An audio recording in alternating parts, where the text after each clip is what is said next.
How's it going, everybody? Welcome to this week's episode of The Draw Talk. In this one, we're going to be taking a look at 5 useful things that every artist needs. Now, these are more or less the things that I found useful, so I've just thrown them together in this video for you. It should be a good one. Let's get on with it.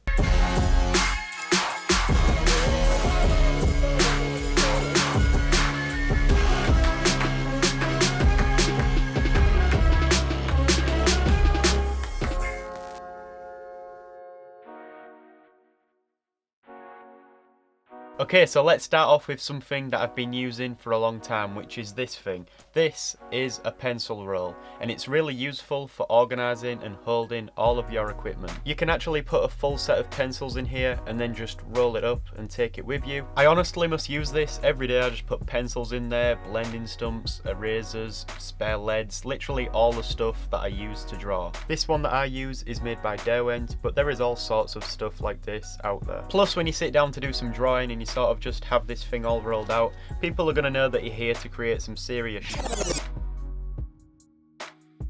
So you've all probably seen one of these before, the wooden mannequin. I'm going to be doing a video on actually using one of these. However, I've decided to put it on the list because they are so simple but so useful for understanding poses and when it comes to figure drawing. You can put this in all kinds of positions and use it to help guide you and also get a physical reference of what you are drawing. These really don't cost much at all, but yet it's a simple and useful item to have. I've sat there and practiced drawing this on different angles, positions and perspectives, and it's really helped me improve my drawing.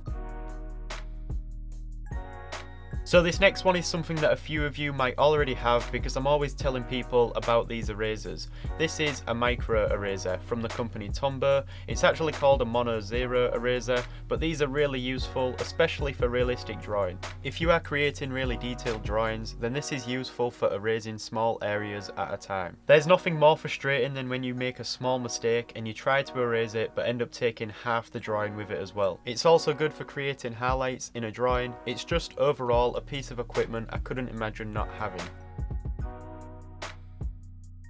Alright, so in at number 4, and these are in any specific order by the way, but I'm going to give this one to the pocket-sized notebook. There has been countless times where I need to write something down, maybe ideas for some videos, or even the next drawing that I want to do. I sometimes sketch in this as well, and it's so convenient because it can just fit right into your pocket. It's a lot more handier carrying this than it is to carry around one of these bigger notepads or sketchbooks. So we're finally down to the last one, and some of you might say this one shouldn't count because most of us have it already, but honestly, there's still some artists that don't. It's Instagram. It's such a useful tool and platform for artists, photographers, or anyone who is creative because not only can you start posting your own work, but you can also see other artists, which if you are a beginner, it's good to have that insight and inspiration. Also, I've heard people say that they don't think their work is good enough to post on Instagram, which is crazy because imagine when you do improve and you do become a lot more confident, then you can just look back at all the old work and see how far you've come. Take pride in your work and keep moving forward. And on that note, it pretty much concludes this episode of The Draw Talk. Also, before I go, I was going to mention this in the next video, but I'm planning on doing a Q&A nearer to Christmas time, so if you fancy leaving some questions below and I can take a look at them and plan for that. But anyways, have yourself a great day.